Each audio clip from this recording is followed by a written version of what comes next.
Jūs esat izvēlējušies Gritsner overloku, Gritsner 788.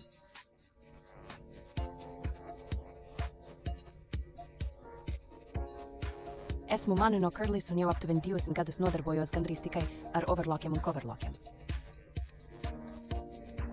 Es vadu kursus visā valstī starp Hamburgu un Cīrihi, un jau vairākus gadus ir pieejama arī Curlys video. Curlys video īpašais ir tas, ka es, protams, videoklipos iekļauju visus jautājumus un tēmas, kas rodas kursos.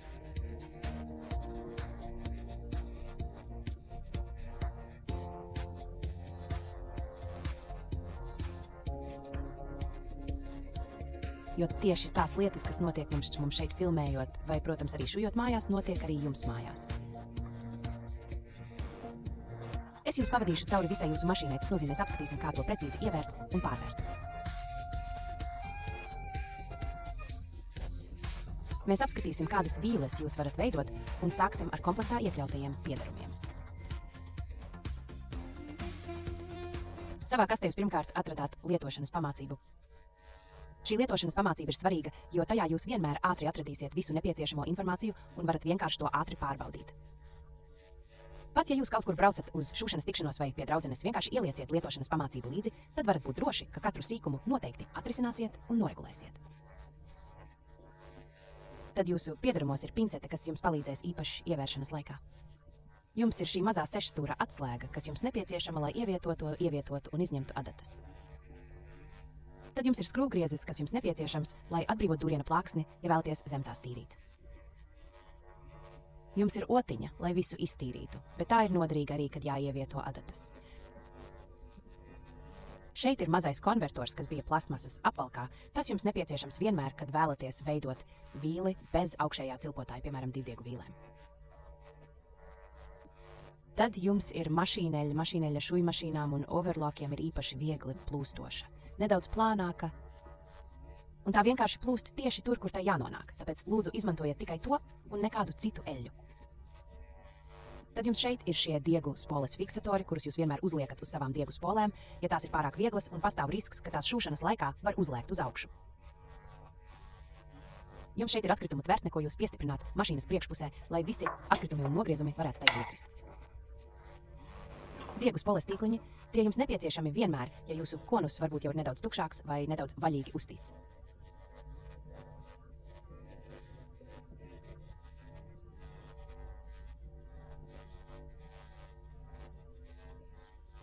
Tad mums šeit ir kopā savienots strāvas kabelis un jūsu kājas pedālis.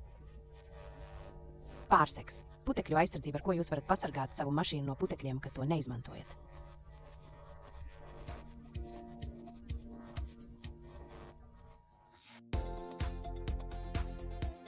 Šī šeit ir aklo dūrienu pēdiņa, blakus fliteru pēdiņa, elastīgā auduma pēdiņa un pašā malā krokošanas pēdiņa. Turklāt jūsu mašīnas piedarumos bija pievienots neliels adatu iepakojums. Un ar adatu jautājumu mēs tagad sāksim vispirms. Piegādes brīdī jūsu mašīnā ir ievietotas auduma adatas.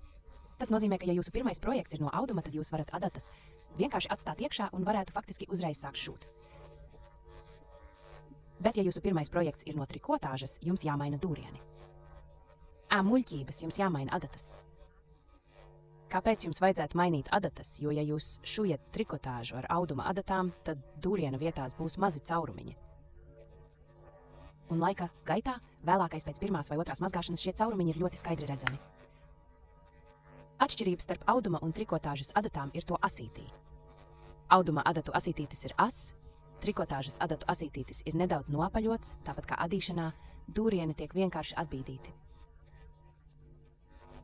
Tas nozīmē, ka jūs savā mašīnā varat ievietot tās adatas, kuras izmantojat arī savā šujmašīnā, jo adatas, kas tagad ir iekšā, ir universālās adatas.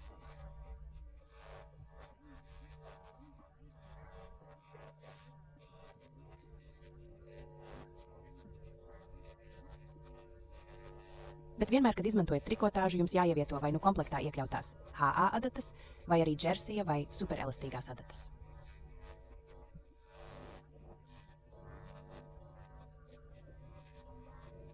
Adatām vienkārši ir nedaudz lielāka adatas acs, un tādējādi tās ir nedaudz vieglāk ievērt diegu. Turklāt, neatkarīgi no tā, pie kāda projekta tu strādā, tev vienmēr jāpārliecinās, ka esi izmantojis pareizo adatas biezumu, jo arī nepareizs adatas biezums var sabojāt tavu vīli, tieši tāpat kā nepareizs adatas veids. Ja tavā mašīnā projektam ir nepareizs adatas veids un nepareizs adatas biezums, tu vari darbināt savu mašīnu, cik labi vien vēlies, tu neiegūsi tīru vīli.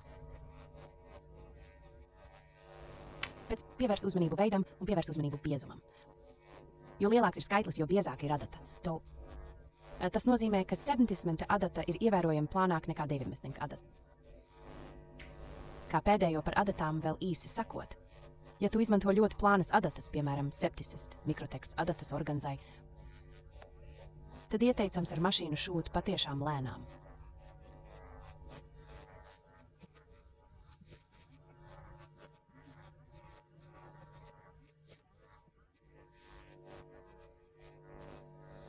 Mēs tūlīt nomainīsim adatas, pirms ievērsim diegu no ielikto auduma adatu uz komplektā iekļautajām H80 adatām.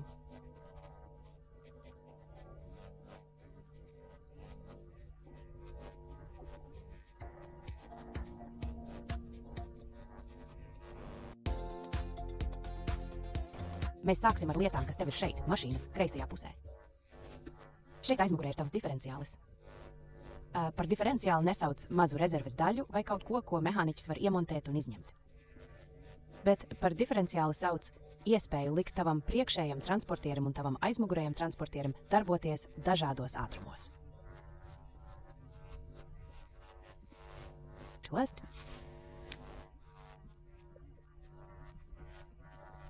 Tas nozīmē, ka tikpat ātri, cik audums tiek transportēts uz aizmuguri priekšā zem pēdiņas ar transportieri, tikpat ātri tas tiek arī paņemts aizmugurē no transportiera. Bet dažreiz notiek tā, ka audums, piemēram, iznāk viļņots. Audumus, kas iznāk viļņoti, bet kam nevajadzētu būt viļņotiem, ja tie guļ uz galda, patiesībā gribētos nedaudz sabīdīt kopā un saplacināt. Tieši tādām situācijām tev ir diferenciālis. Tu dodies diferenciāļa augšējā diapazonā, un jo tālāk uz augšu tu virzies, jo vairāk tavs audums tiek sabīdīts kopā. Tas nozīmē, ka viļņošanās tiek novērsta starp pēdiņu un transportieri, un tavs audums iznāk aizmugurē pilnīgi gluds. Jo tālāk tu šeit dodies augšējā diapazonā, jo stiprāk tavs audums tiek sabīdīts kopā. Un no tā jau izriet, ka diferenciāļa iestatījumā dvī tu vari lieliski krokot.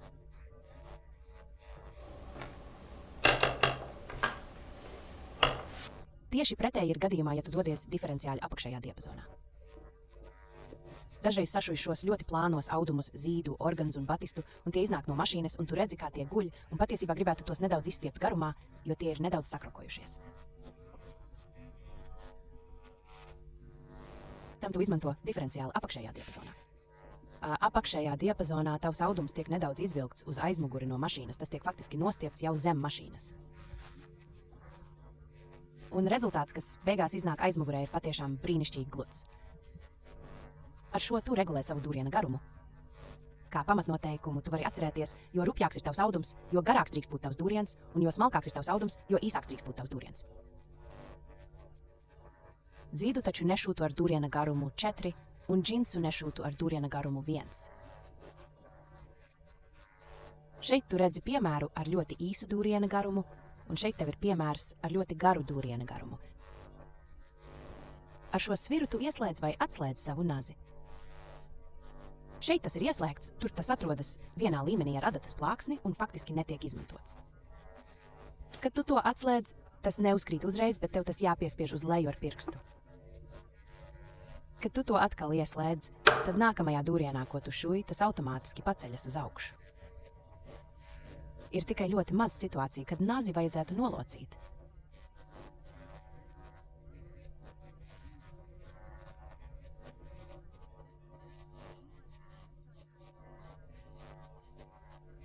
Un jo tālāk tavs var būt biezais audums pāri naža malai, pāri faktiskajai griezuma malai nosedz nazi. Jo lielāks ir risks, ka tev nolūzīs cilpotāji, jo diega padeve vienkārši ir paredzēta tam, lai ap tavu griezuma malu izveidot tīru vīli.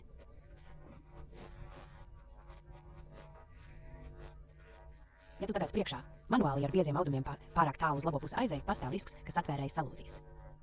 Šeit priekšā tev ir dūriena platuma ritenis.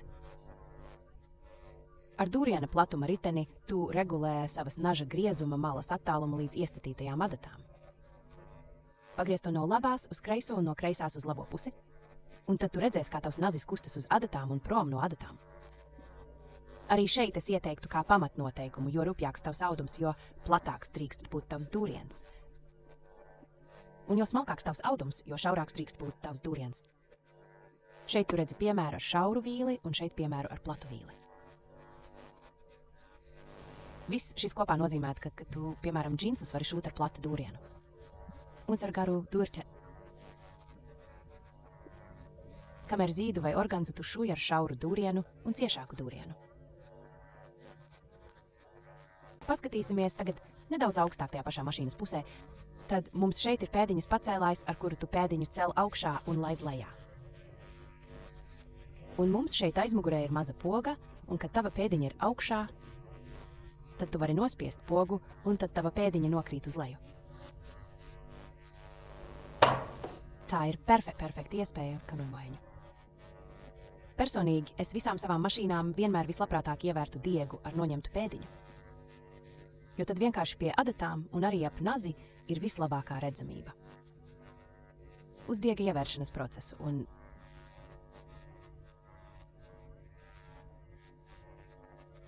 bet diegus var pavisam vienkārši nolikt malā, novilkt uz aizmuguri un beigās vienkārši atkal pielikt pēdiņu. Ja tu tagad vēlies noņemt pēdiņu uz sāniem, tu to vienkārši novelc uz kreiso pusi. Ja tu to vēlies atkal pielikt, tad tu to atnes šeit uz priekšu, novieto to ar mazo stienīti tieši zem pēdiņas turētāja, nolaid savu pēdiņu uz leju un tad tā parasti uzreiz ieķeras. Ja tā nenotiek, tu vienreiz nospied šeit aizmugurē šo mazo pogu un tad tā uzreiz ieķeras. Un pēdējais, kas mums šeit šajā mašīnas pusē vēl ir tavs brīvais plecs, ko tu vari izmantot, ja vienkārši nevēlies šūt uz aizmuguri. Bet vienkārši palieciet priekšā un vienkārši vienmēr virziet uz priekšu mazos gabaliņos. Paskatīsimies tagad uz mašīnas labo pusi, tad tur mēs atradīsim 3 iespējas, kur tu vari ietekmēt. Pirmkārt, tas ir šeit tavs ieslēgšanas slēdzis.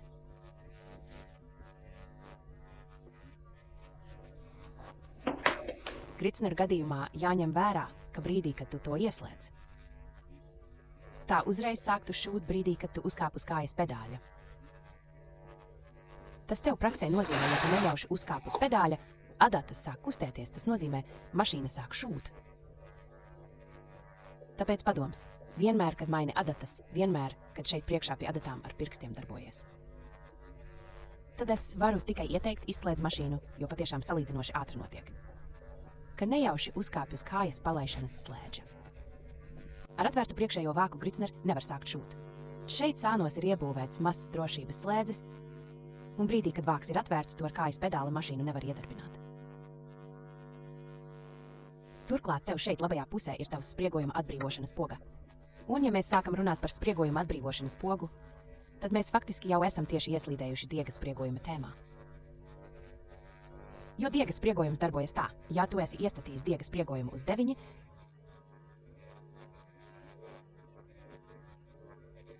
paņem diegu, ieliec to starp pirkstiem, ļoti stipri saspied vēl šeit priekšā, tad tu pamanīsi, ka diegu ir ļoti grūti izvilkt no pirkstiem. Pie diegas spriegojuma nulla plāksnes nav pilnībā atvērtas, lai tu varētu izvilkt diegu, bet tās joprojām viegli saskaras. Gricner gadījumā tev nav spriegojuma atbrīvošanas, kad tu pacel pēdiņu uz augšu.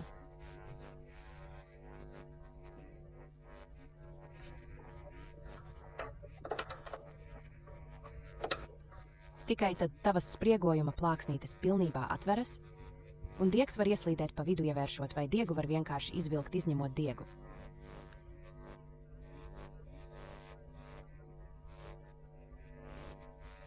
Tas nozīmē, ka savus diegus var visvienkāršāk pārvietot manuāli, nospiežot šo pogu šeit.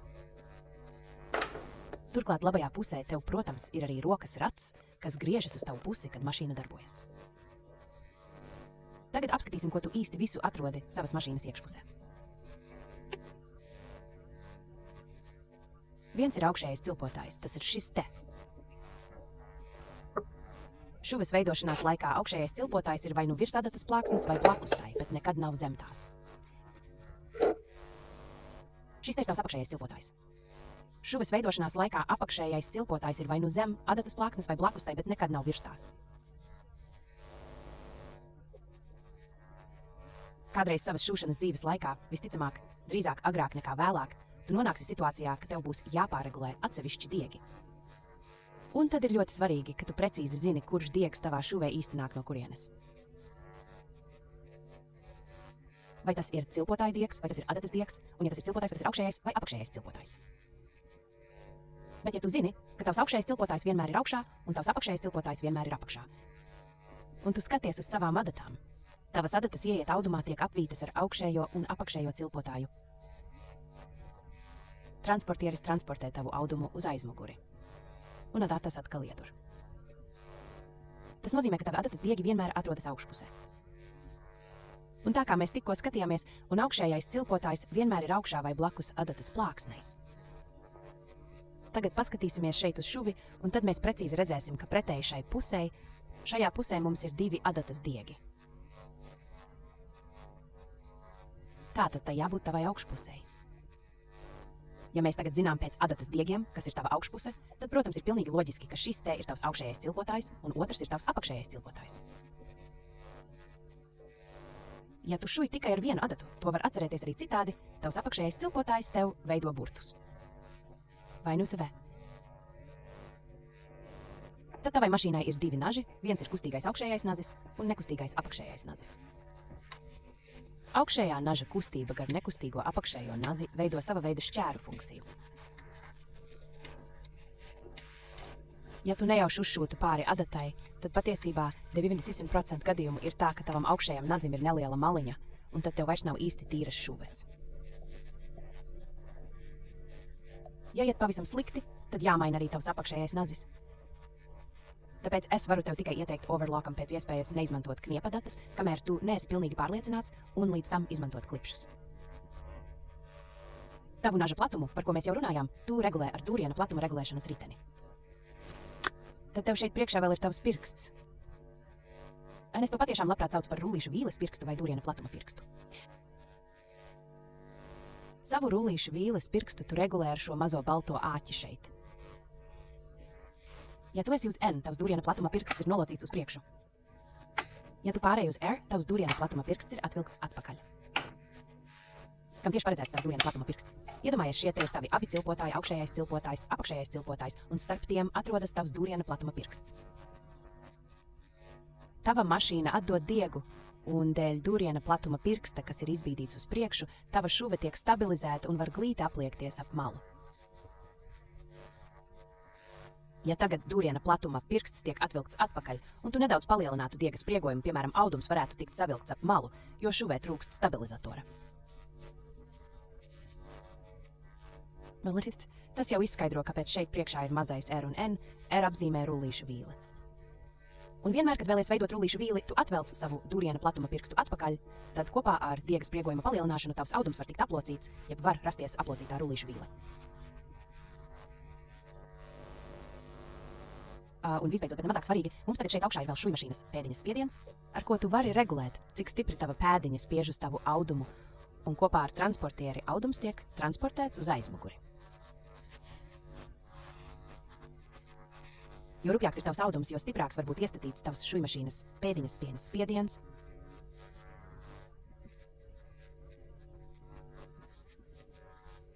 Tu to palielini, griežot to pulksteņrādītāja virzienā uz aizmuguri pa labi.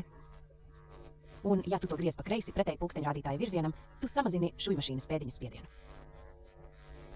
Pēc visas šīs teorijas, kas patiešām ir svarīga, lai spētu tikt galā ar visdažādākajiem materiāliem, tagad pievērsīsimies ievēršanai. Ievēršot ir ļoti svarīgi, lai diegs noteikti būtu pilnībā izvilkts. Un tā kā vēlamies nomainīt diegus, kā arī adatas,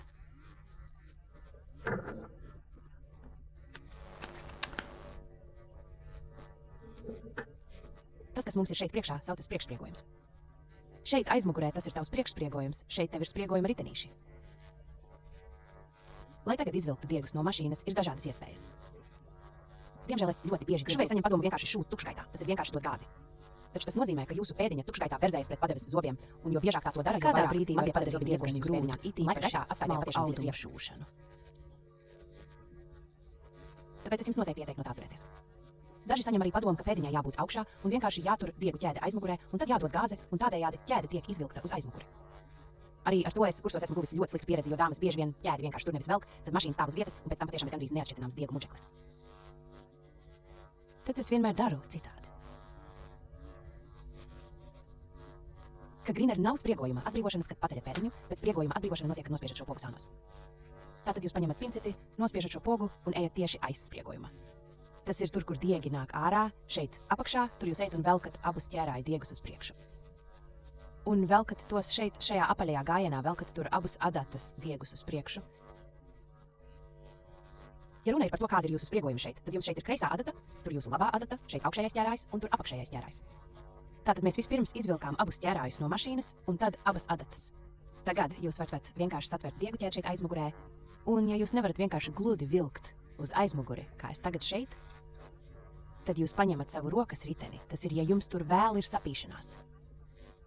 Tad jūs paņemat savu rokas riteni, griežat to uz priekšu un tik tālu, līdz jūsu adatas jau atkal ir ceļā uz augšu. Tajā brīdī, kad tās jau atkal ir ceļā uz augšu, jūs griežat rokas riteni atpakaļ, un īsi pirms adatas ir pavisam augšā. Jūs varat tagad vienkārši gludi izvilkt diegus uz aizmuguri. Dažreiz gadās, ka diegi vēl nedaudz ieķeras ķērāju mēlītēs, tad jūs vienkārši darāt to pašu vēlreiz. Vēlākais pēc otrās reizes jums visi diegi būs rokā, un jūs varat tos vienkārši vilkt uz aizmuguri. Svarīgi ir, lai jūs noteikti vilktu uz pulksteni dvinaptīts un nevis sāniski ārā. Lai tagad nomainītu adatas, ko mēs darām pirms diegu mainīšanas, vispirms noņemsim pēdiņu, lai mēs šeit priekšā pie pēdiņas vienkārši labāk redzētu. Tad jūs pagriežat rokas riteni tā, lai jūsu ķērājs pazūd aiz adatām, un jums ir brīva piekļuve adatām. Tad jūs paņemat savu mazo otiņu, kurai šeit sānos ir caurums. Tādējādi jūs panākat, ka jūsu adatas, kad tās būsiet atbrīvojis, nepazūd uz leju dūriena plāksnē.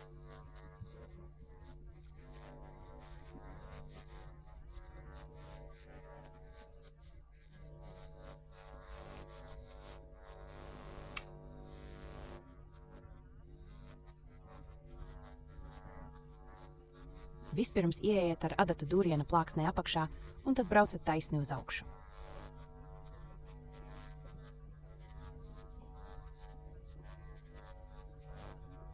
Man patīk darīt tā, ka pēc tam es abas adatas vēlreiz pieturu ar pirkstiem.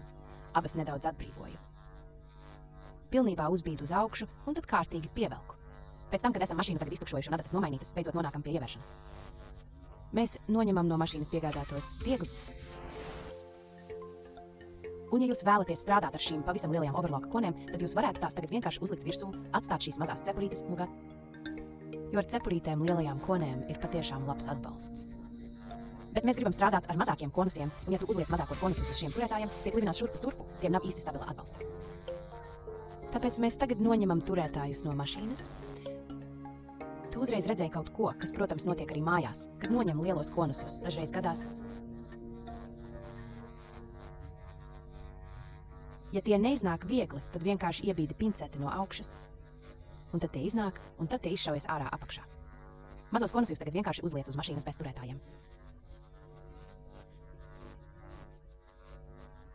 Uz turētāju. Ievēršot diegus, tev jāpievērš uzmanība tam, ka vispirms ievērš augšējo cilpotāju, tad apakšējo cilpotāju, tad kreiso adatu un tad labo adatu. Vispirms diegs iet priekšā, priekšspriegojumā. Tad tu ļauj tam tecēt lejā šeit apakšā. Kad diegs nāk ārā no šejienes augšas, tu principā vari orientēties pēc punktiem. Tev ar augšējā cilpotāja diegu vienmēr jāiet cauri zaļi-zilajām punktu atzīmēm.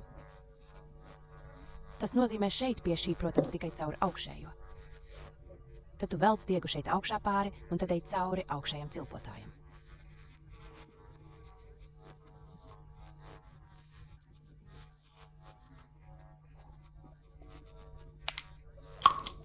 Nākamais nāk tavs apakšējais cilpotājs. Arī apakšējiem cilpotājiem, protams, jāiet šeit aizmugurē priekšspriegojumā. Tad iet cauri šeit augšā un nāk ārā šeit apakšā. Tas nozīmē, tu vispirms ej šeit iekšā, tad tev šeit abās vietās ir dzeltenās atzīmes. Šeit tev, protams, arī jāiet zem abām cauri. Tad tu ej cauri šim turētājam, un tad tavs diegs karājas šeit priekšā. Overloku apakšējiem cilpotājiem diegam, ja tas grib iet cauri apakšējiem cilpotājiem, vienmēr jānāk no aizmugures pa kreisi. Ir visdažādākās variācijas, arī mašīnas, kur tev šeit manuāli jāievērš diegs, tur aizmugurē cauri. Tu tagad ievērš to šeit cauri apakšējiem cilpotājiem, turi to šeit cieši, un paņem to šeit augšā, un nedaudz pieturi to šeit ar pirkstu nost. Tas tagad iet cauri abiem āķiem, iet cauri šeit augšā, un tad tieši adatas acī. Un tad tu to paņem un vienkārši noliec no šejienes aiz šiem abiem āķiem. Tur tam jābūt. Tagad tu vari šeit augšā ar pirkstiem nedaudz pavilkt. Pieej klāt šeit, paņem šo āķi, pabīdi to ar pirkstiem atpakaļ.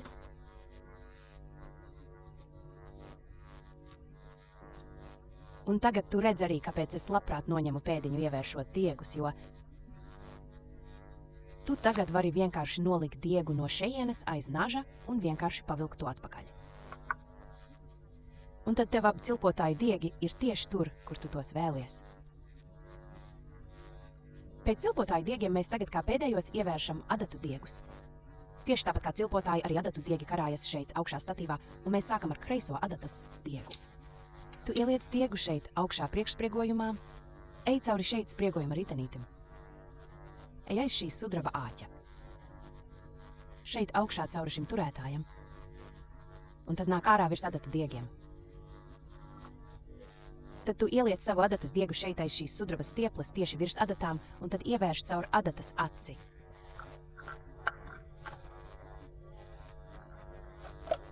Labo adatas diegu tu ievērš tieši tāpat. Augšā priekšspriegojumā. Cauri spriegojuma ritenītim, šeit cauri sudraba āķi.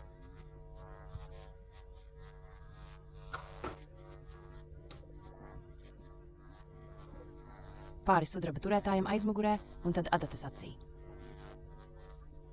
Tagad mēs ievērām diegus ar paceltu šujmašīnas pēdiņu, bet nereizi neesam nospieduši mūsu spriegojuma pogu, mūsu spriegojuma atbrīvošanas pogu. Esmu pieredzis, es vienmēr daru tā, ka es atbrīvotāju nospiežu beigās. Jo citādi es varbūt pēc katra diega nezinu, vai esmu jau nospiedis atbrīvotāju vai neesmu. Tāpēc es to pilnībā izlaižu. Kad esmu ievēris visus diegus, es paņemu visus diegus no aizmuguras, nospiežu pogu, velku visus diegus vienlaicīgi. Tad visi 4 diegi vienlaicīgi ieslīd spriegojumos. Un es tagad varu būt droša, ka visi diegi atrodas tieši tur, kur tiem jāatrodas. Tagad piestiprināsim vēl šujmašīnas pēdiņu. Aizveram vāku un piestiprinām priekšā atkritumu tvertni. Lai tava atkritumu tvertne tikpat labi noklikšķēt kā manējā, paņem savu tvertni, tai priekšpusē ir 2 mazi izciļņi. Un tu to it kā iebīdi zem mašīnas vai ieslīp iebīdi zem mašīnas, it kā ar šiem 2 izciļņiem gribētu nedaudz pacelt mašīnu. Tad tā vienmēr noklikšķēs tieši tā, kā tai jābūt. Es to labprāt izmantoju arī kā novietni savām mazajām skavām, tad es vienmēr zinu, kur tās atrodas.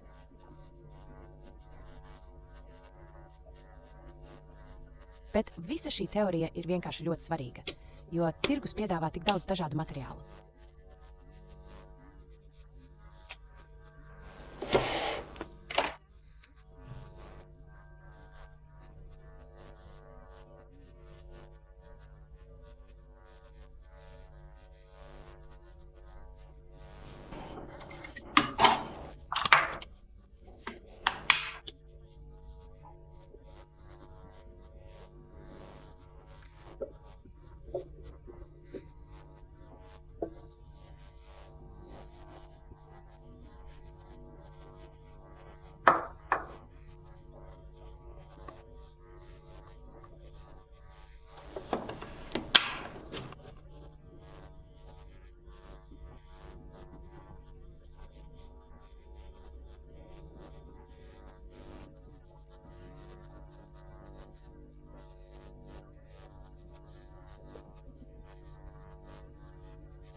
un tev ir tik lieliska mašīna, uz kuras tu vari tik daudz ko iestatīt, un patiesībā ļoti labi sagatavoties katram audumam, un katru audumu ļoti labi apstrādāt. Tā, ka laika gaitā vienkārši arvien vairāk savienojumi noslēgsies, un tu arvien vairāk sapratīsi, kāpēc pie šī auduma labāk izvēlēties dūriena garumu, un pie katra auduma varbūt labāk diferenciāli. Un mums šeit vispirms te trikoši, ko mēs izmantojām ar adatām, kā adatām. Manas mašīnas iestatījumi ir šādi. Diegu spriegojums visiem uz 4, mana šujmašīnas pēdiņa ir nolaista. Mans diferenciāls ir uz 1, mana dūriena garums uz 2,5. Mans nāzīs, protams, pacelts, un mana dūriena platums ir uz 6. Kāpēc es īpaši pieminu pacelto nazi? Jo, ja tu kādreiz pabeidz vīli, tad vienmēr pārliecinies, ka sāc savu jauno vīli ar paceltu nazi.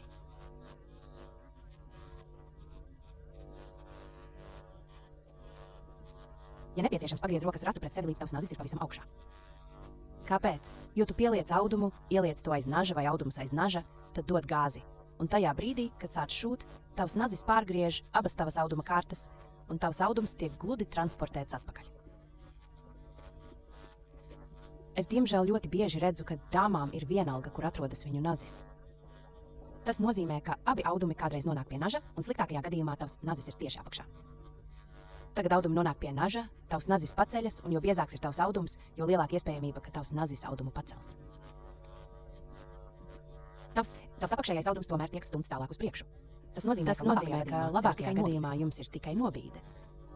Sliktākajā gadījumā tava augšējā auduma kārta ir atlocīta. Tāpēc es pielieku savu audumu šeit priekšā, nedaudz paceļu savu šujmašīnas pēdiņu, iebīdu savu trikotāžu atpakaļ zem naža, un tagad varu sākt šūt. Diegu ķēdes šūšana pirms šūšanas sākuma nav absolūti nepieciešama, jo tas atkal nozīmētu, ka tu ar savu pēdiņu skrāpē transportieri.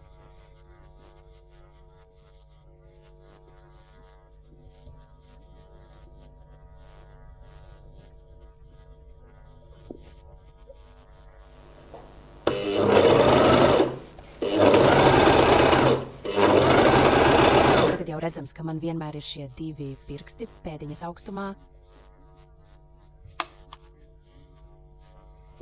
un virzu tos neatkarīgi no auduma, vai es šuju biezus vai plānus audumus, vienmēr kopā ar mašīnu atpakaļ tādā ātrumā, kādā mašīna šuja.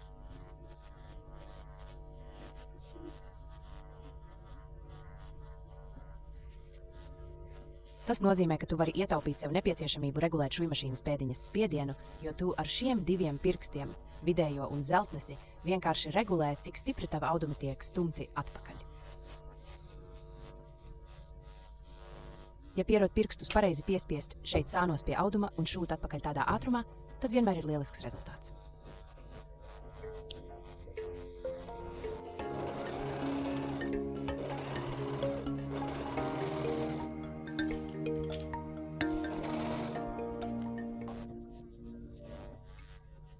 Vīle nav laba, bet arī nepavisam slikta.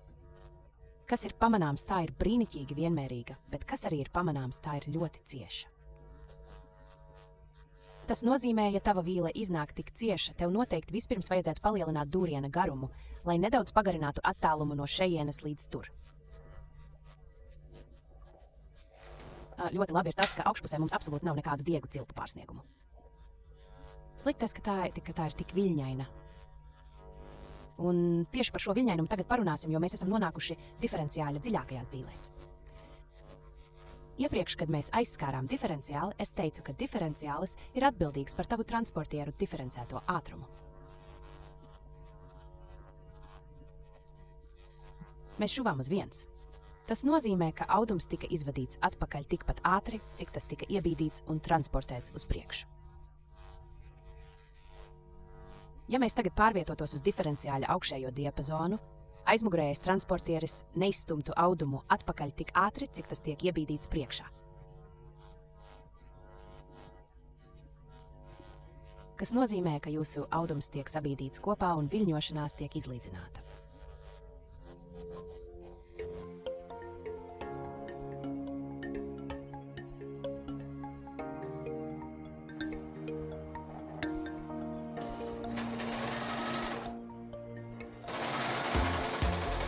Ko mēs šeit tagad redzam, ir absolūti vienmērīga, super brīnišķīga šuve. dūrieni ir nedaudz tālāk viens no otra, jo mēs palielinājām dūriena garumu. Un mums vairs nav absolūti nekādas viļņošanās, jo mēs pārvietojām diferenciāli uz augšējo diapazonu. Un atvērtā veidā šuve izskatās šādi. Es vēlos vēl mazu brīdi palikt ar jums pie šīs šuves, pirms mēs tūlīt izskatīsim citas iespējamās problēmas, piemēram, pārāk vaļīgs apakšējais cilpotājs, pārāk saspringta adata un tam līdzīgas lietas. Un pirms mēs runājam par citām šuvēm, jo man tagad šeit manā mašīnā ir 4 Ackerman overloka diegi. Ackerman overloka diegi 120 numura ir gandrīz nedaudz apjomīgi kā apjomīgs diegs. Ja mēs šūtu identisku šuvi ar pavisam parastu overloka diegu, kas ir nedaudz plānāks. Tad jums, protams, jau mūsu pirmajā šuvē ar sākotnējo dūriena garumu būtu daudz tālāk viens no otra izvietoti dūrieni, nekā man bija šeit, jo jūsu diegs ir plānāks. Tāpēc jums noteikti jāpievērš tam uzmanība, un tāpēc es neesmu universālu noteikumu vai apgalvojumu, piemēram, vienmēr dariet tā un tā. Piekritējs. Jums jāpievērš uzmanība tam, cik biezs ir jūsu diegs. Jo biezāks ir jūsu diegs, jo garāku jums jāizvēlas dūriens.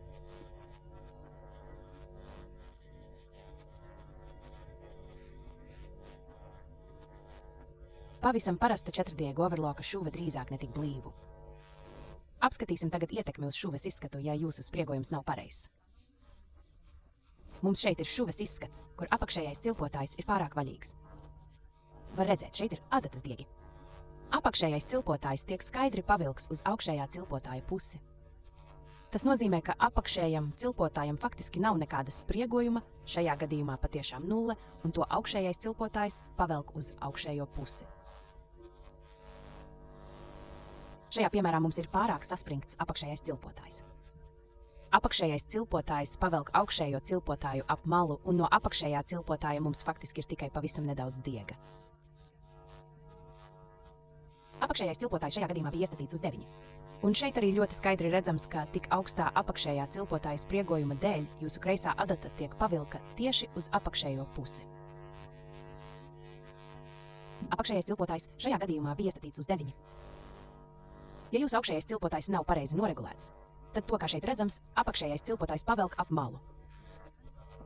Un, ja jūsu augšējais cilpotājs ir pārāk saspringts, tad tas pavelk apakšējo cilpotāju uz augšu.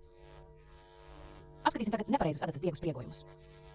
Tā mēs šeit redzam ļoti skaidri pārāk vaļīgu labo adatu, ko var atpazīt pēc tā, ka tā veido cilpas apakšpusē pie apakšējā cilpotāja. Pārāk saspringta labā adata, tāpat kā pārāk saspringta kreisā adata, mēdz veidot mazas ieloces starp atsevišķām adatām.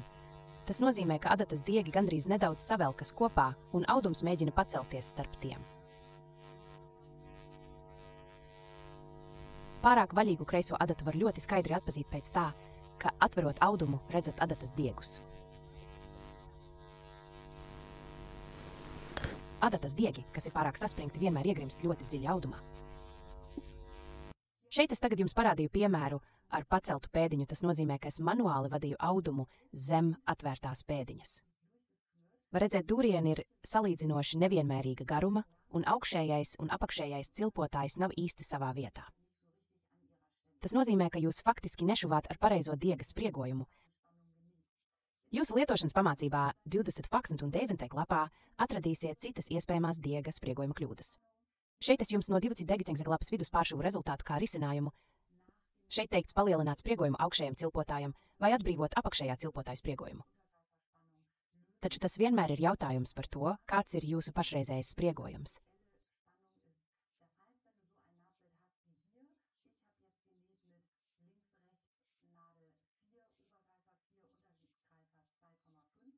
Var redzēt, apakšējais cilpotājs nāk uz augšu.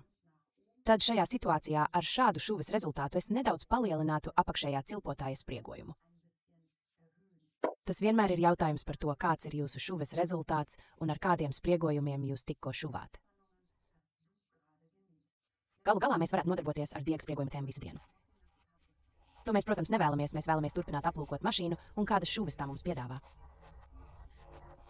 Curly video dažādās tēmās es vienmēr un atkal pievēršos diegu spriegojuma tēmai, jo diegu spriegojuma tēma vienkārši ir kaut kas tāds, ar ko tev nāksies saskarties atkal un atkal visu savu šūšanas laiku.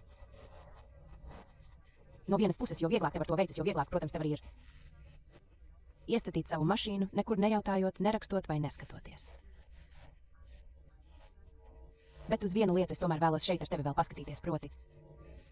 Mums šeit ir šis šuves izskats. Par šo problēmu mēs jau iepriekš runājām.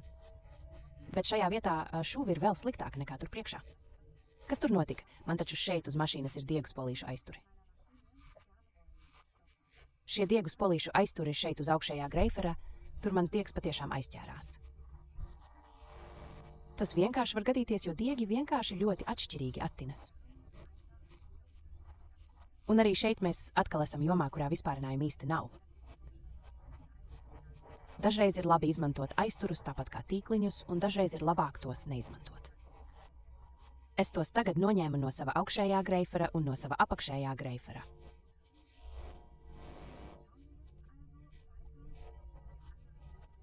Līdz šim mēs izmantojām šuvām četrdiegu overloka šuvi. Un to sauc arī par apmetuma šuvi. Varbūt esi jau lasījis, ka ar apmetuma šuvi sašuj trikotāžu. Tas nozīmē, ka vienmēr, kad tu vēlies šūt džemperi vai kreklu vai kapuci vai ko citu, no džersija, svītera, auduma, flīsa, franču frotē, proti trikotāžas, tad tu izmanto četrdiegu overloka šuvi. Tā satur kopā tavu audumu un tomēr ir elastīga. Ja mēs tagad izņemam vienu adatu, tad mums vispirms ir apšūšanas šuve.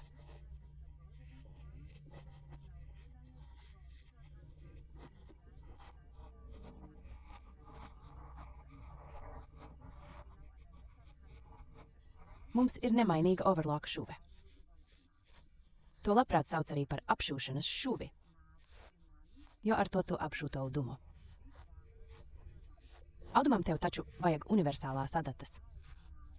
Tas nozīmē, ka ja tu tagad izņemtu abas savas adatas un ieliktu atpakaļ tikai labo adatu kā universālo adatu, tad tu ar to varētu apšūt smalkāku audumu, lai pēc tam to sašūtu kopā uz šujmašīnas. Ja tu ieliec savu kreiso adatu kā universālo adatu un labo atstāji ārā, tad tu ar to varētu apšūt trupjākus materiālus, piemēram, džinsu vai kanvu.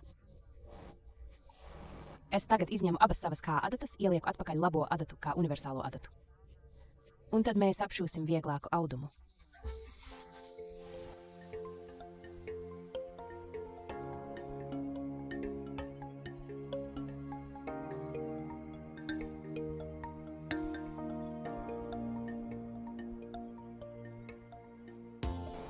Pašlaik nevajadzīgo kreisās adatas diegu es noņēmu no mašīnas, lai tas augšā statīvā nevarētu sapīties ar citiem diegiem, kamēr es šuju. Savu diferenciālu transportu es atstāju uz vienmērīgu transportu. Savu dūriena garumu es iestatu uz 3. Savu dūriena platumu apmēram uz 5,5. Un savu nazīti, protams, atstāju ieslēgtu. Mani diegu spriegojumi visi ir uz 4, gan abos greiferos, gan uz labās adatas.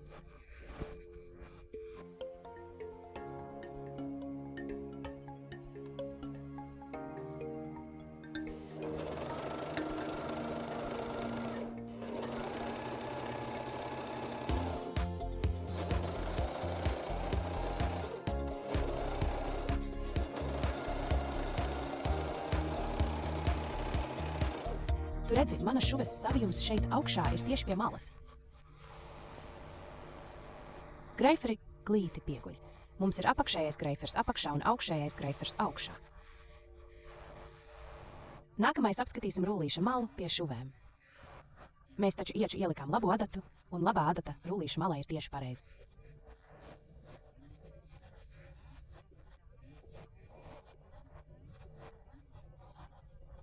Rezultāts, ja kreisā adata ir ielikta, bet nav ievērta, ir ievērojami sliktāks nekā tad, ja tu kreiso adatu, tāpēc, ka tev tā pašlaik nav vajadzīga, vienkārši izņem no mašīnas. Mēs šujam ar diferenciālu transportu uz 0,7. Tas nozīmē, ka aizmugurējais transportieris ir nedaudz ātrāks. Vispirms mēs sašujam kokvilnu, kas tādējādi kļūst jauki stingra. Ja tu šūtu ar diferenciālu transportu uz vienmērīgu transportu, tas ir šeit uz 1 varētu gadīties, ka tā nedaudz savelkas. Mūsu dūriena garumu mēs iestatām uz pavisam mazu, pavisam īsu, ļoti ciešiem dūrieniem, cits aiz cita. Mūsu nazītis, protams, ir ieslēgts, un mūsu platums ir šaurs. Tas nozīmē, ka mūsu nazītis ir tuvu adatai un mums ir jauka šaura šuve. Rullīša malu vienmēr izmanto tur, kur vēlas jauku, dekoratīvu apdares malu. Rullētās vīles knifs ir tajā, ka tiek palielināts apakšējā greifera spriegojums un apakšējais greifers velk augšējo greiferi ap malu. Tas nozīmē, ka diegos noteikti jāliek uz augšējā greifera tas diegs, ko tu galvenokārt vēlies redzēt savā rullētajā vīlē.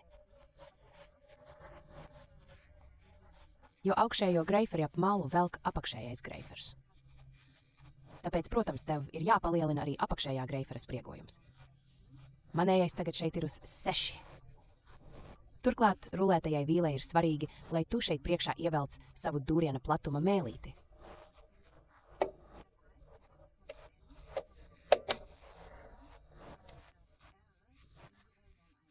Tas nozīmē, ka tavs stabilizators vairs nav tavā vīlē, un tādējādi kopā ar palielināto apakšējā greifera spriegojumu tava auduma mala tiek apgriezta. Apgrieztā rullētā vīla ir pareizais nosaukums tam, ko mēs vēlamies darīt. Mēs, protams, visas vīles laikā paturam dūriena platuma mēlīti ievilktu. Es arī to vienmēr redzu, ka, lai izveidot tā saukto overloka gliemežnīcas vīli, dūriena platuma mēlīte dažreiz tiek nedaudz izvilkta uz priekšu, atpakaļ, uz priekšu, atpakaļ, uz priekšu. Tā nav tehnika, kas Gritsners secinās taksam īpaši patīk. Tev šādi ļoti viegli var gadīties, ka tava dūriena platuma mēlīte nolūst, un tas noteikti nav garantijas gadījums. Mēs tagad vispirms šūsim kokvilnu un pēc tam apskatīsim džersiju. Abos audumos mēs atstājam iestatījumus tādus pašus.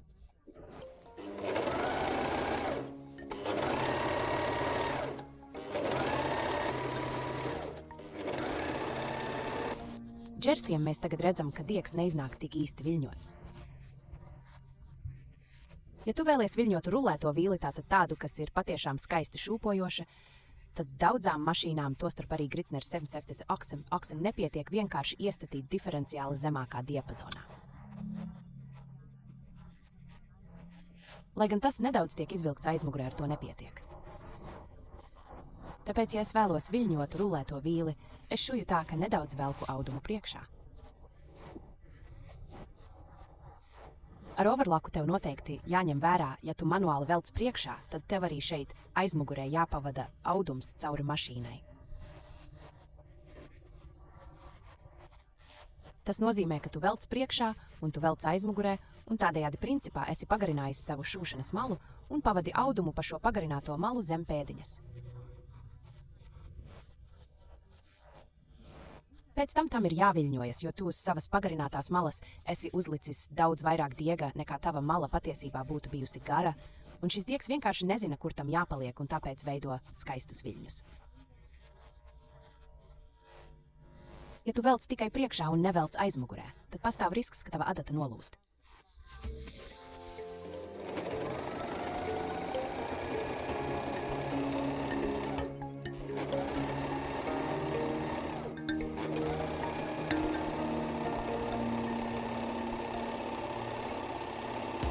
Un tad mums šeit ir rezultāts džersijā, protams, ar džersija adatu. Šeit priekšā redzams, ka vīla viļņojas ievērojami mazāk nekā šeit aizmugurē. Tas ir tāpēc, ka šeit priekšā ir vieta, kur es tikai stiepu ar diferenciāli, un šeit aizmugurē, kur es vienkārši arī manuāli vilku. Un šeit vēlreiz rullētā vīla ar kokvilnu, redzams, ka nekas nesavelkas, tas ir pilnīgi plakans. Tas vienkārši ir tāpēc, ka kokvilnai ir pilnīgi pietiekami, lai tā nesavilktos, ja nedaudz pazemina diferenciāli.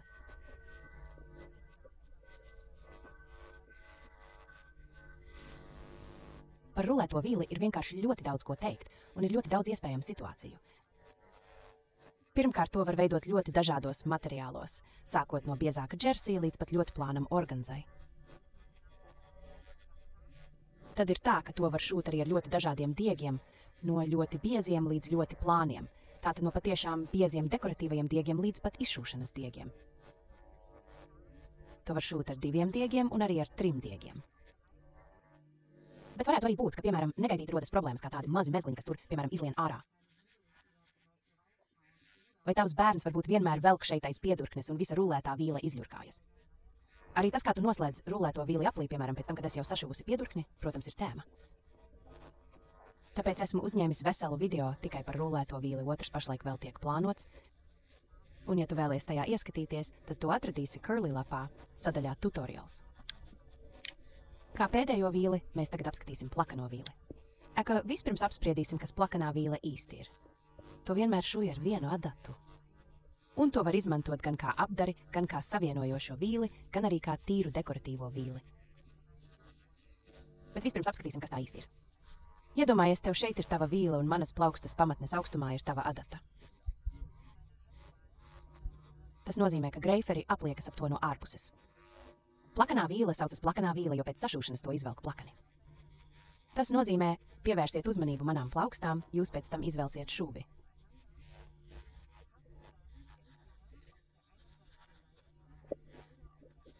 Greiferi vai greiferis, kas veido ļoti gludu šuvi vienu virs otras. Tas nozīmē, plakanā šuve saucas plakanā šuve, jo tai nekur nav nekādas izvirzītas šuves pielaides. Plakano šuvi var šūt gan ar 2, gan ar 3 diegiem. Tā nav norādīta jūsu lietošanas instrukcijā. Taču, tā kā komplektācijā iekļautajā piedarumu klāstā ir mazais konverteris, šis palīg greiferis, mēs tagad runāsim tieši par to saistībā ar plakano šuvi. Tas nozīmē, vispirms mēs nogriežam labo adatu, labo adatas diegu un augšējo greiferi. Inčers to uzmanīgi izvelkam no mašīnas. Šuj mašīnas pēdiņa ir noņemta. Un tad mēs vispirms nomainām adatu, proti pārvietojam to no labās puses uz kreiso pusi. Man personīgi ļoti patīk plakanā šuve, ja tā ir īpaši plata. Taču tehniski to varētu šūt arī ar labo adatu. Kad tagad jāsāk no jauna ievērt diegus, jūsu apakšējais greiferis, to mēs atstājām ievērtu un nenogriezām, tāpēc tas joprojām ir mašīnā.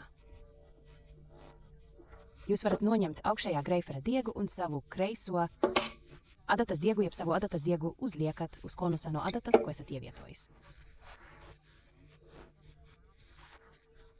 Tas nozīmē, mēs esam ievietojuši kreiso adatu, tāpēc, protams, mēs arī uzliekam savu konusu uz kreisās adatas diega vietas. Konverteri uzstādām nekavējoties. Vispirms ievērtam to, kas tagad ir uz mašīnas. Jo adatu nevar vienkārši izvilkt cauri parastajam spriegojumam. Mēs atceramies, kā šuj plakano šuvi, mēs to gribam izvilkt. Lai to varētu izvilkt, jums ir nepieciešams skaists brīvs adatas diegs. Un mēs patiesībā gribam tieši pretējo tam, ko mēs gribam parastajā overloka šuvē, jo parastajā overloka šuvē nekādā gadījumā negrib redzēt kreiso adatas diegu. Bet, ja mūsu kreisais adatas diegs šeit ir pārāk saspringts, jūs nevarat izvilkt savu šuvi.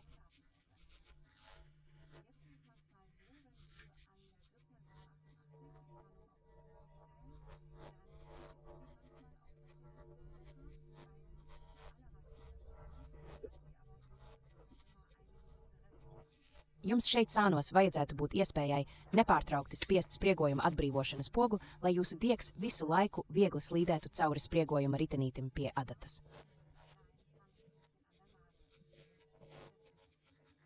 Tāpēc es vienmēr esmu vienkāršu risinājumu piekritējis. Jūs paņemat gabaliņu tesa lentes un uzlīmējat to virs spriegojuma kanāla no jūsu spriegojuma, lai adatas diegs tagad šeit augšā ieiet priekšspriegojumā, tad šeit pāri tesa lentei slīd. Tad pavisam normāli šeit apakšā aiz sudraba turētāja un turpina savu parasto ceļu līdz adatas acī.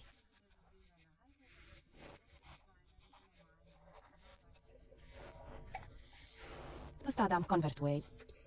Vienā stūrī tam ir neliels izvirzījums, tam jāiet no aizmuguras augšējā greifera caurumā. Tas nozīmē, jūs to ieķīlējat šajā mazajā šaurajā spraugā, tam aizmugurē jāizvirzās nedaudz ārā. Tad jūs nospiežat priekšējo daļu atpakaļ, lai tā no aizmuguras iespraustos caurumā. Jums jāpārliecinās, ka tas patiešām ir caurumā un nav zem tā. Lai pēc tam atkal atbrīvot konverteri, vienkārši viegli nospiežat priekšējo daļu atpakaļ, tad to ieķīlējat uz augšu un uz priekšu ārā.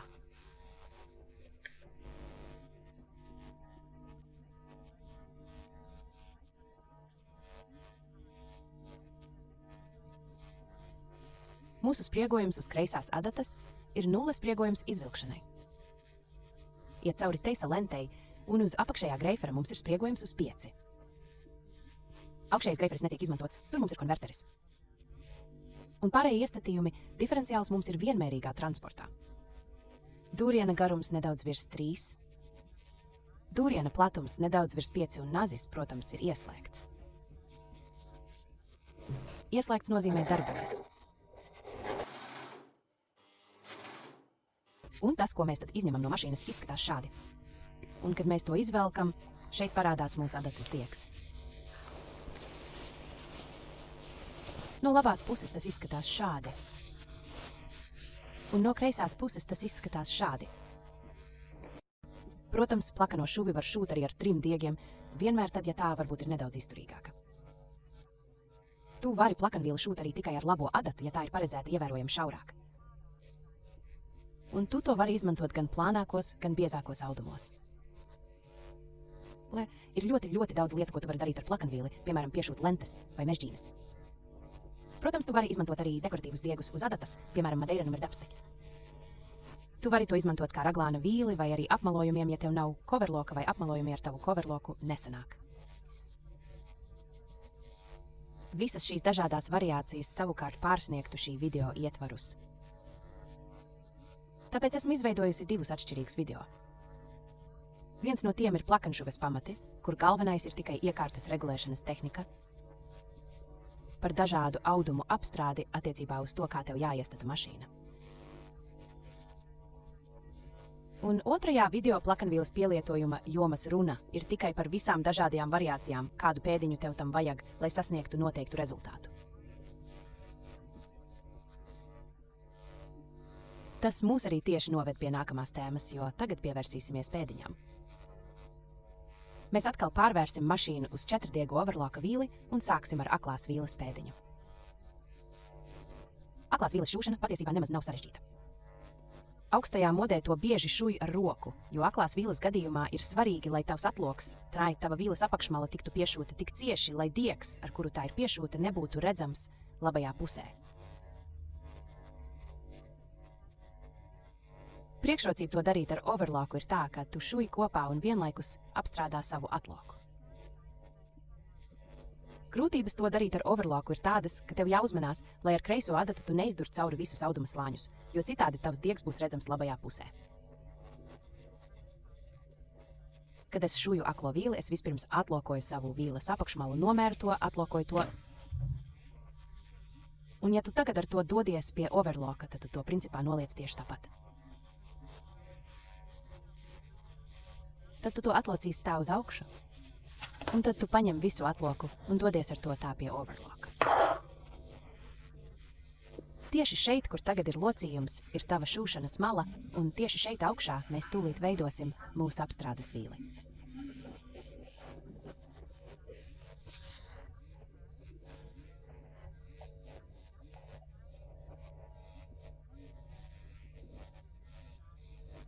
Un tieši tam mums palīdz aklās vīles pēdiņa. Tev uz pēdiņas ir šī skrūve. Ja tu atbrīvo šo skrūvi, tad tu vari visu šo priekšējo vadotni pārbīdīt tuvāk savam nazim un prom no sava naža. Jo tālāk tā ir atbīdīta no tava naža, jo tuvāk tā, protams, ir tur aizmugurē pie adatas. Jo šeit priekšā mums ir šī mala, un pret šo malu tu stum savu atlocīto vīles apakšmalu.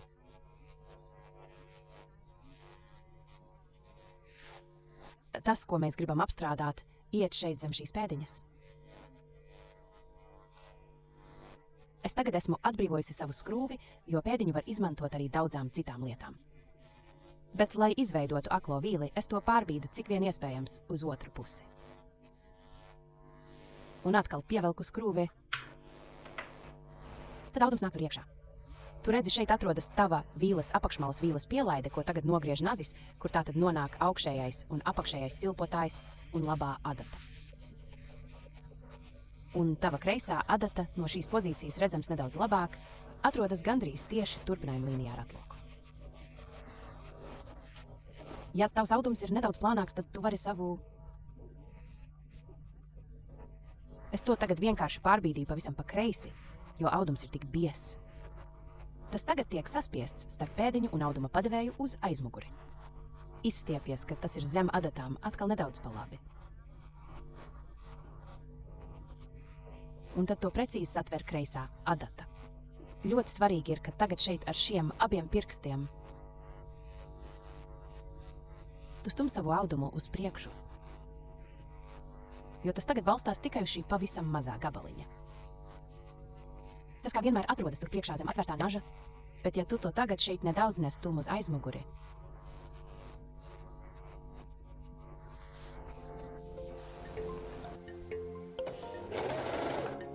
tev jāuzmanās, lai tu tieši paliec šeit vadotnē.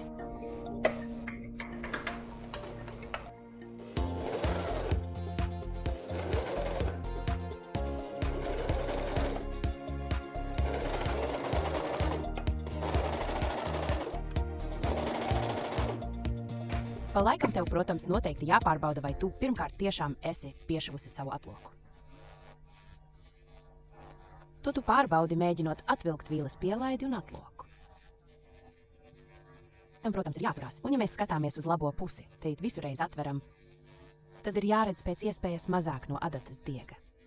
Ideālā gadījumā neko. Es tagad šeit speciāli savam kreisās adatas diegam paņēmu balto,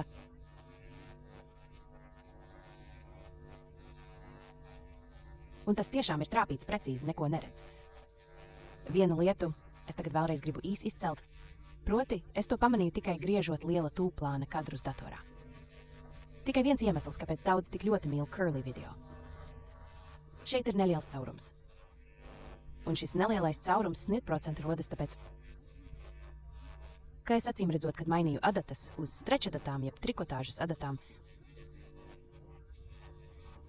kaut kur kļūdījos. Tas nozīmē, ka kreisā adata noteikti ir universālā adata.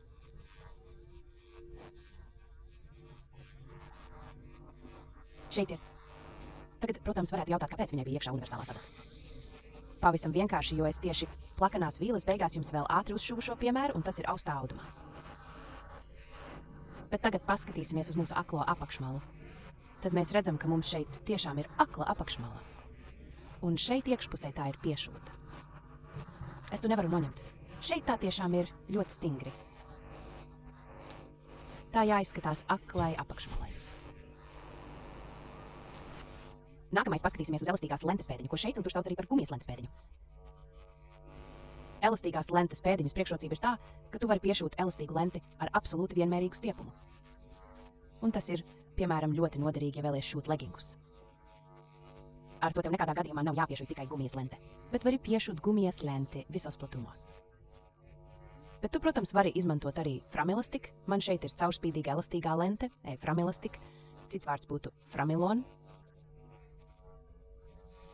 Pirms mēs to ievietojam mašīnā, vispirms paskatīsimies, kā pēdiņa ir uzbūvēta, lai tu precīzi zinātu, kā šī daļa darbojas. Mums šeit pie pēdiņas ir skrūve. Ar šo skrūvi tu regulē, cik stiprs ir rullīša spiediens uz šo apakšējo plāksni. Tieši tur tu tūlīt ievietosi savu elastīgo lenti. Ja rullītis stipri spiež uz apakšējo plāksni, tu rullīti īsti nevari pacelt. Jā, ja tava gumijas lente tagad būtu pa vidu, tā tiktu ārkārtīgi stipri aizturēta un tādējādi tai būtu ļoti liels stiepums.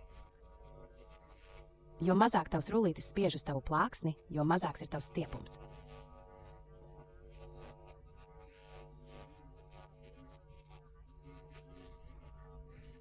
Tomēr tev jāuzmanās, lai tu to nejauši pilnībā neizskrūvētu no pēdiņas. Tad tu paņem savu gumijas lenti, jeb lenti, ar kuru vēlies stiept. Un noliec to tā gludi zem tās. Var mierīgi būt šeit labajā malā, bet tu to noliec zem tās. Un svarīgi ir, lai šeit aizmugurē vēl pietiekami daudz lentes izskatītos ārā.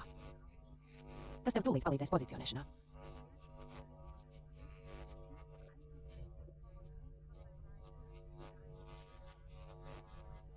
Pie tam svarīgi, lai tava lente noteikti būtu pilnībā līdz šeit malai. Un ja mēs to tagad skatāmies no apakšas, tad tu redzi, ka tava apakšējā mala noteikti ir zem tās. Tad mēs nedaudz pievelkam skrūvi, Tu to, protams, vari darīt arī apaļi noslēgtā stāvoklī, darīs, ja tu savu gumijas lenti jau esi noslēdzis apakšmalai. Bet mēs tagad vispirms paskatīsimies, kā to dara atvērtā veidā. Tev jāpievērš uzmanība, lai tava gumijas lente, protams, noteikti paliktu zem tavas pēdiņas. Un dažreiz ir tā, ka tava pēdiņa neiesprūst, kad tu nolaiž šujmašīnas pēdiņu. Tad tu spiež šeit aizmugurē uz pogu, tagad tā to uzreiz izdarīja. Bet var gadīties, ka pirmajā reizē tev pēdiņa turētājs nedaudz jāuzspiež uz pēdiņas. Tad tu vienreiz pacel savu šujmašīnas pēdiņu un pārbaudi, vai tava gumijas lentes pēdiņa, jeb elastīgās lentes pēdiņa nāk līdzi uz augšu. Un tagad pozicionē savu lentu pareizi taisni zem pēdiņas. Tā, lai tā labajā pusē būtu vienā līmenī ar pēdiņu. Un vispirms nolaid savu pēdiņu uz leju. Tad tu noliec savu audumu ar labo pusi uz leju, un tagad pabīdi to sāniski zem pēdiņas. Tas nozīmē pacelt šujmašīnas pēdiņu. Gumija šeit priekšā, tas, protams, ar tādu platu gumiju ir nedaudz grūtāk nekā ar šauru gumiju.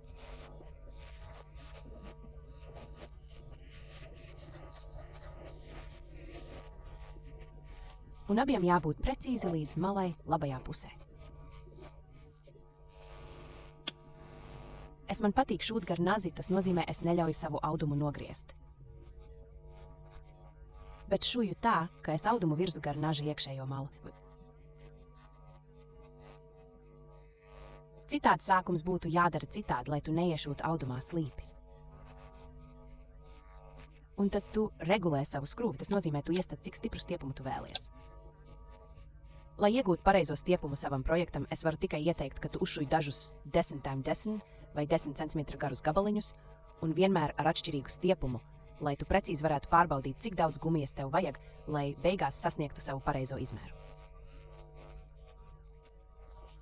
Un tad tu patiesībā nedari neko citu, kā tikai dod gāzi. Mašīna ir ievērta 4-pavdienu overloka šuvei, visas spriegojumi ir uz 4. Man, protams, tagad nav jāvelk audums vai gumija. Ko es tomēr labprāt daru, ir es paņemu šeit aizmugurē savu gumiju, turu to stingri un pārbaudu, vai tā tiešām tiek transportēta arī uz aizmuguri. Tā kā gumija tagad šūšanas laikā tiek vairāk vai mazāk stipri izstiepta, es, protams, esmu iestatījusi dūriena garumu uz 4.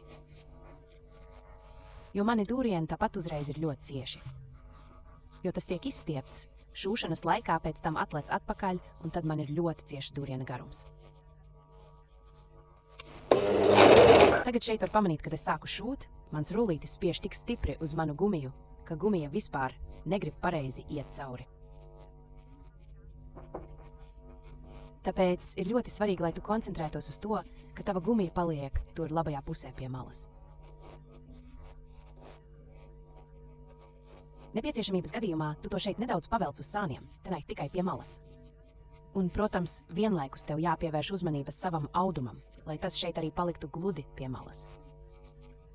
Tas nozīmē pārspīlēt, sakot, tu šuj tā. Gumija uz labo pusi, audums uz kreiso pusi. Pārspīlēti, protams, abiem jāpaliek pie malas. Praksē tas izskatās šādi. Vispirms ir jāsatver abas kārtas, gumija un audums. Tā.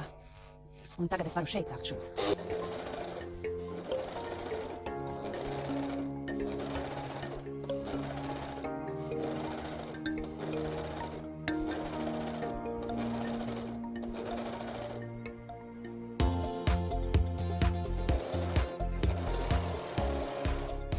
Un rezultāts no iekšpuses izskatās šādi.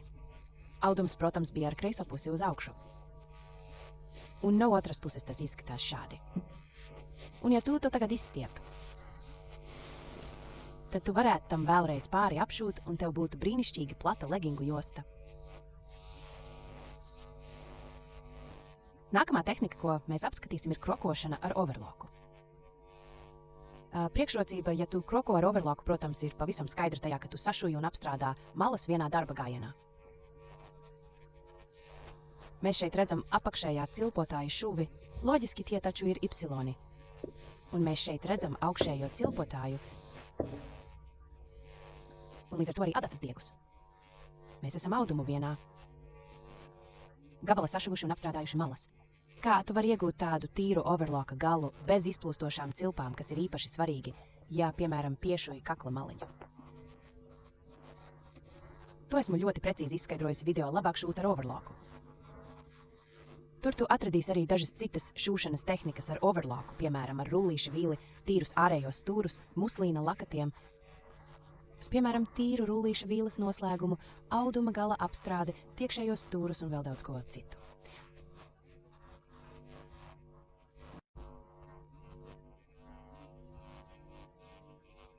Jo, ja tu nonāc naža labajā pusē, it kā pāri naža griešanas vietai uz labo pusi prom, tad tu riskē sabojāt cilpotājus. Tātad tu noteikti vienmēr ļauj savam nazim darboties. Krokošanai šeit ir šī krokošanas pēdiņa, un krokošanas pēdiņas ir piemērotas, jeb tās raksturojas ar to, ka tās sastāv no divām kārtām. Kārtu, ko tu kroko, tu virzi šeit pavisam apakšā starp šo plāksni un transportieri. Un kārta, ko nevajag krokot, kas paliek gluda. Nāk šeit augšā pēdiņā un praktiski nemaz nepieskaras mūsu transportierim. Šajā piemērā ir tā, ka, protams, tumši zilais audums atradās apakšā. Un nekrokotais audums atrodas augšā, un audumi, protams, atrodas ar labajām pusēm kopā. Jo tu, protams, vēlies, lai tava vīle atrastos iekšpusē. Par mašīnas iestatījumiem mēs esam ievēruši 4-pavadienu overloka vīli. Spriegojums uz adatām ir palielināts, bet uz greiferiem samazināts.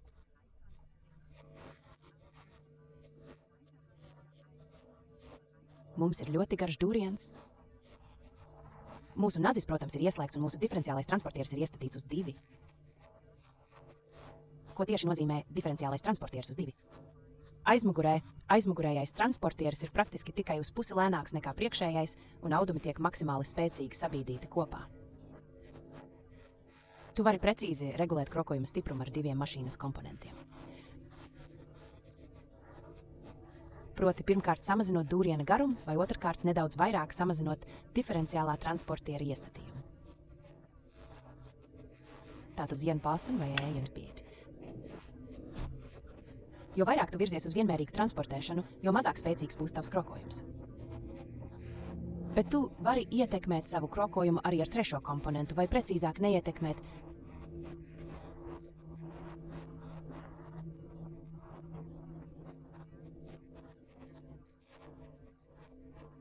Tātad, ja tev ir biezs audums, tu to vari krokot diezgan slikti, jo tas gandrīz nemaz nereaģē uz diferenciālo transportieri. Un ja tev ir ļoti plāns audums, piemēram, kokvilna, batists vai organza, tad tu to vari ļoti labi iekrokot. Pēdiņu ir nedaudz grūti piestiprināt pie mašīnas, jo tā ir salīdzinoši augsta. Tev tāpēc tā ir nedaudz jāpiespiež uz leju, tad jānolaiž šujmašīnas pēdiņa un jāļauj tai vienkārši ieklikšķēties šajā mazajā tiltiņā. Zilajam apakšā esošajam audumam, protams, jābūt garākam nekā augšā esošajam audumam. Lai audumi zem pēdiņas nenoslīdētu, ja tu audumu uz brīdi atlaiž,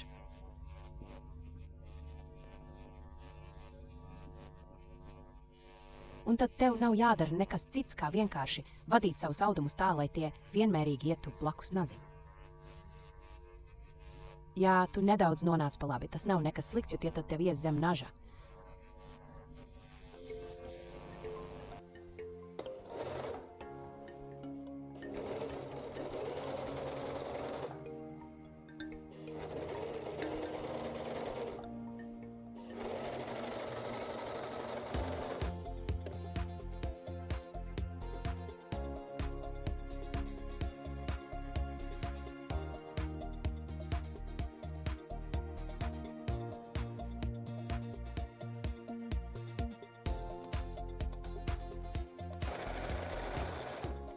Un tā audumi iznāk no tavas mašīnas. Protams, ir iespējas, kā tu vari krokot noteiktus garumus uz noteiktiem garumiem. Tu tad sadali gan savu apakšmalu, gan savu krokojumu vienādos posmos. Tad nevari strādāt tik spēcīgi ar diferenciālo transportieri, vai arī veic dažus šūšanas paraugus, lai precīzi pārbaudītu, cik spēcīgi tavs attiecīgais audums reaģē uz dūriena garuma iestatījumiem un diferenciālā transportiera iestatījumiem. Vēl viena lieliska tehnika, ko tu vari veikt ar savu overloku, ir iestrādāt paspuli. Paspule ir izcilnes audumā, kas parasti nedaudz izceļas krāsā, dažreiz arī paredzēts, lai piešķirtu nedaudz stingrības. Priekšrocība, ja tu paspulē ar overloku, ir tā, ka tu vari izgatavot elastīgu paspuli. Tas nozīmē, ka tu to vari izmantot, piemēram, lai apstrādātu piedurknes apakšējo daļu ar paspuli.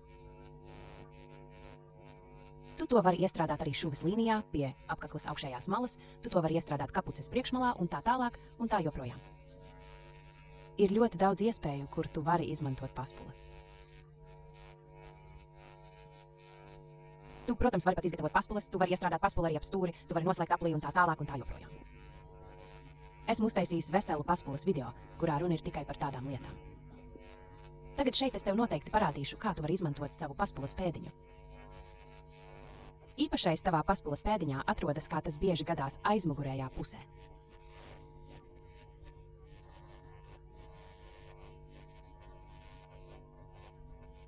Ja tu vēlies iestrādāt paspuli, tev noteikti vajadzīga pēdiņa ar šo rievu. Caur rievu iet tavā paspulē. Ja tu iestrādātu paspuli ar pēdiņu bez šīs rievas, gludā pamatne gulētu uz tavas paspules un pēdiņa labajā un kreisajā pusē karātos gaisā. Kas savukārt nozīmē, ka tev būs ļoti slikta vai vispār nekāda transportēšana uz aizmuguri. Mašīna ir iestatīta ar diferenciālo transportieri uz vienmērīgu transportēšanu. Mans dūriena garums ir salīdzinoši garš, 3 līdz 4. Mans dūriena platums ir arī salīdzinoši plats, jo mēs taču nevēlamies apgriezt paspules vīles pielaidi.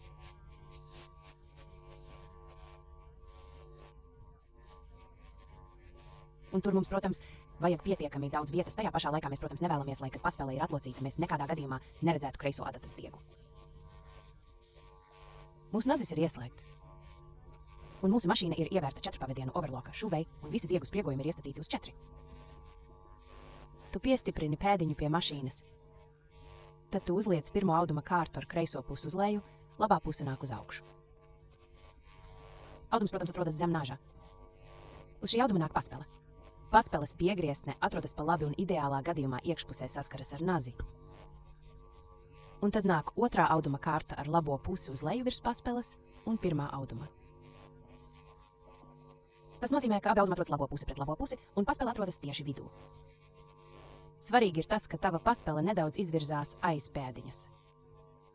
Jo, ja tava mašīna no pirmā dūriena nevirza visas 3 kārtas uz aizmuguri, turot paspeli aiz pēdiņas, tev ir iespēja nedaudz manuāli palīdzēt pirmajiem dūrieniem virzīties uz aizmuguri.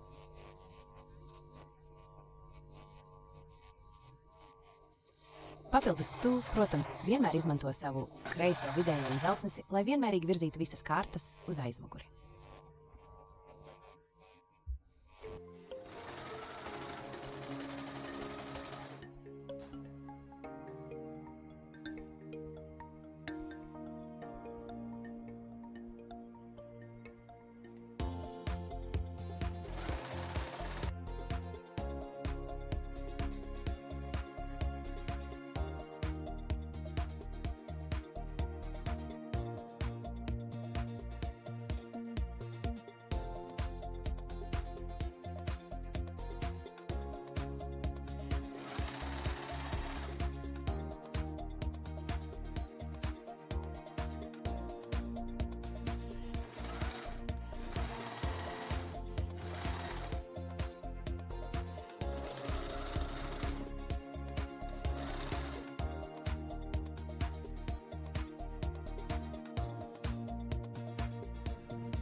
Un tā izskatās rezultāts.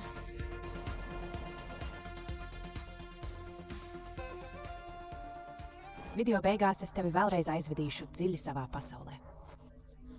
Mēs aplūkosim perlīšu un fliteru pēdiņu. Un šajā pasaulē, kurā es tevi aizvedu, vairs nav nekādu konvenciju. Šajā pasaulē vairs nav iepriekš noteiktu spriegojumu un nekā tāda, kur lietas ir tādas, kā tām parasti jābūt. Šajā pasaulē patiešām ir tikai plāns galvā, kā lietām beigās jābūt, un tehniskā ierīce, overloka mašīna, kas darbojas tieši tāpat ar savām funkcijām, kā tā jādarbojas. Tas nozīmē, ka mēs aplūkojam perlīšu un fliteru šiteru pēdiņu. Un šī pēdiņa mani patiešām nostādīja lielas problēmas priekšā. Jo es gandrīz nevarēju izlemt, kuru no visām tehnikām tev parādīt, ko var darīt ar perlīšu un fliteru pēdiņu, jo Ar šo pēdiņu mums ir ne tikai izvēle starp dažādām šuvēm, piemēram, rullīšu vīle, apmales vīle, plakana vīle, kreisā adata, labā adata, 2 pavadienu, 3 pavadienu. Bet mums ir arī liela izvēle dažādu lentu. Tāpēc es vispirms sāku un iestatīju mašīnu 3 pavadienu plakanajai vīlei. Tā ir vīle, ko mēs iepriekš neapskatījām.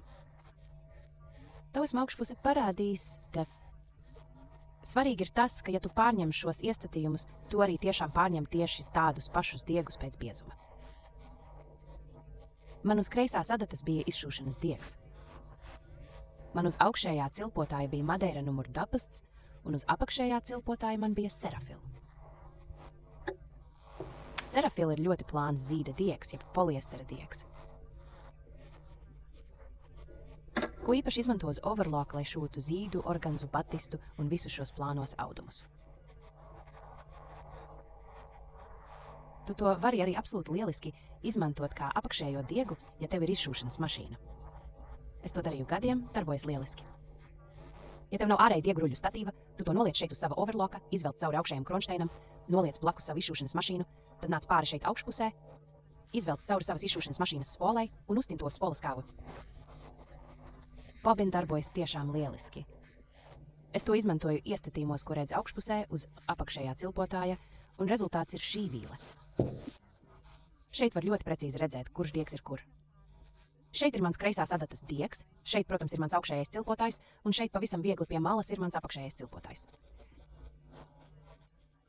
Tad tā kā mēs gribējām apskatīt pērlīšu un fliteru pēdiņu, es caur to izlaidu fliteru lentu. Tas jau izskatās lieliski, taču tā kā diegs ir pārāk biezs, redzams tikai nedaudz no fliteriem. Tātad tas nav tas vismaz ne šeit un šodien. Pēc tam es nomainīju biezo Madeira dekoratīvo diegu pret izšūšanas diegu, kas tagad arī šeit atrodas. Un izlaidu šo lentu, šādu satīna dāvanu lentu, caur pēdiņu. Izskatījās labi, bet ne perfekti, jo man šeit sānos ir pārāk daudz vietas, kur redzams audums. Pēc tam es pārvietoju savu adatu uz pareizo vietu, tas ir ārā pa kreisi, iekšā pa labi. Izdarīju to pašu vēlreiz un pēc tam ieguvu šo vīli šeit. Tā man jau diezgan patika, bet kaut kā likās nedaudz par vienkāršu. Pēc tam es iestatīju mašīnu rullīšu vīlei. Un tā kā es iepriekš šuvu plakanu vīli, es vienkārši atstāju savu tesa filmu tur, kur tas bija, proti šeit pie labās, adatas un tikai pielāgoju abus savus greiferus rullīša vīlei. Tas nozīmē, ka es iestatīju šo pērļu lentu ar ārkārtīgi vaļīgu labās adatas diegu. Un to, protams, var redzēt arī šeit apakšā, jo mums šeit ir kaut kas līdzīgs zigzagam. Ja vēlies darīt ko tādu un vēlies, lai tava pērļu lenta patiešām pilnībā karātos uz leju, tad tev nedaudz jāpievelk spriegojums uz adatas. Man tas patika, bet nepietiekami. Es tagad vēlos kopā ar tevi piešūt fliteru lentu kā apdari džersija audumam un to darīt tā, lai viss būtu viļņots. Tas nozīmē, ka tu ievieto savu labo adatu. Tad tu iestati savu mašīnu tieši tāpat, kā es to tagad daru šeit. Taču man uz labās adatas nav spriegojuma, mans tesafilm vēl joprojām tur pielīmēts un diegs skrien tam pāri. Tu atvelc savu dūriena platuma mēlīti, mēs taču gribam veidot rullīša vīli. Un tavi iestatījumi šeit sānos ir diferenciāls uz 0,7. Lai viss skaisti izstieptos. Bet mēs tomēr vēl velkam aiz džersija. Tad es iestatīju ļoti garu dūrienu, vēlākais tad tu sapratīsi, ka mēs vairs neievērojam konvencijas. Jo mēs šujam rullīša vīli ar atvilktu dūriena platuma mēlīti, bet tomēr ar garu dūrienu, jo mēs taču negribam sadurt savus fliterus, tie tad nokristu. Nāzis noteikti ir atslēgts, jo tas citādi sistu pret pēdiņu no apakšas, tu nevari šūt ar pērļu un fliteru pēdiņu, ja nāzis ir ieslēgts. Un mūsu dūriena platums ir iestatīts uz rullīša vīli. Pērļu un fliteru pēdiņas īpatnība ir tā, ka tai šeit ir tāda rieva. Un kaut šo rievu tu vari izlaist visdažādākās lentas. Tas nozīmē, neatkarīgi no tā, vai tev ir fliteru lenta, vai pērļu lenta, vai kāda satīna lenta, viss vai kurpju šņore vai kas cits, tu vari visu izlaist caur šo lentu.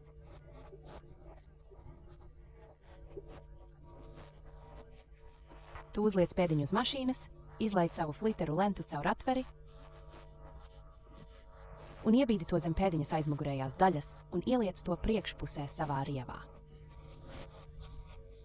Tad tu noliec savu audumu ar labo pusi uz augšu un vispirms veic 1-2 uzmanīgus dūrienus. Tev jāpievērš uzmanība tam, lai tavs audums noteikti šeit sānos sakristu ar pēdiņu. Pirmo 2-3 uzmanīgo dūrienu plāns ir, ka tu vēlies satvert savu audumu ar diegiem.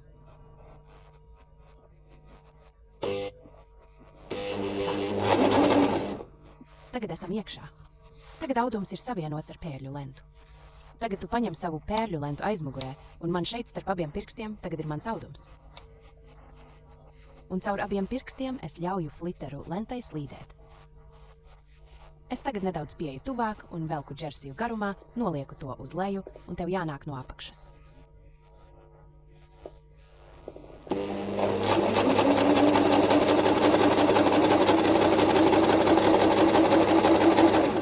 Svarīgi ir, lai tu izņemtu audumu aizmugurē. Nedrīkst raustīt, bet jāuzņem ar nelielu spriegojumu.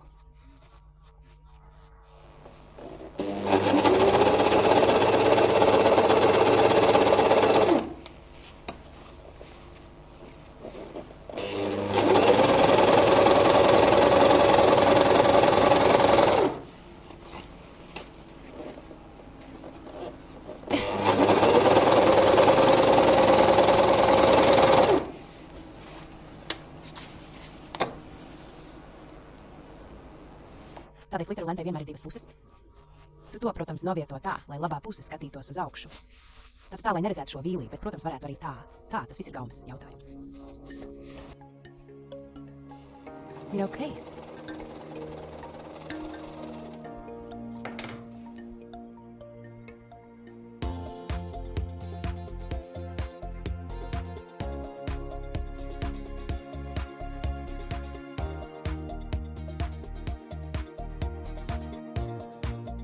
Pirms nonākam pie beigām, es ātri parādīšu, kā uzturēt savu mašīnu tīru. Jo labāk tu to uzturi tīru un jo biežāk laiku pa laikam to ieeļo, jo ilgāk tā tevi priecēs. Tu noņem atkritni, atver mašīnu, tad tu atskrūvē adatas plāksni, un svarīgi ir, ka tu atskrūvē tieši šo skrūvi, nevis mazo, kas ir blakus. Tu noņem visu adatas plāksni un iztīri iekšpusi ar mazo otiņu.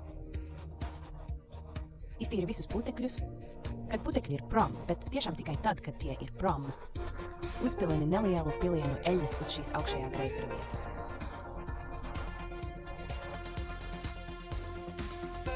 Pēc tam jūs varat aizvērt iekārtu, atkal piestiprināt atkritumu tvertni un turpināt šūt. Es ceru, ka tev bija jautri un tu iemācījies daudz jauna. Ne tikai par savu mašīnu, bet varbūt arī par pašu šūšanu. Curly Facebook lapā es vienmēr labprāt rādu citas tehnikas, jaunus apstrādes veidus, citus diegus un kaut kā visu, kas saistīts ar overloku un coverloku. Arī mājaslapas blogā vienmēr ir iespējams uzzināt jaunumus. Un, ja tu vienmēr vēlies būt pirmais, tad es ļoti priecātos, ja tu abonētu jaunumu vēstuli Dāmu ar avīzi atradīs tieši sākumlapā. Tāpat sākumlapā šeit augšā atradīsi kategoriju bezmaksas materiāli. Un zem bezmaksas materiāliem tu atradīsi ne tikai pa laikam kādu bezmaksas video, bet arī šo te. Tu to vari par 0 eiro caur grozu tieši ievietot savā kontā.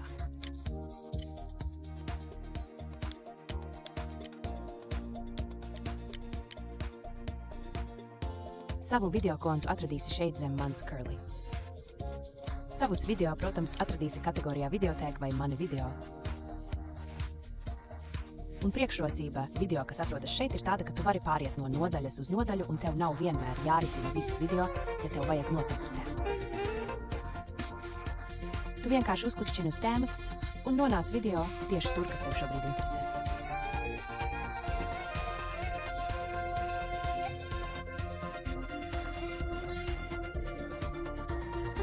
atklāti aprīkojuši, un es personīgi saku paldies arī firmai Gritsner, ka viņiem bija uzticība man, lai es uztaisītu šo video.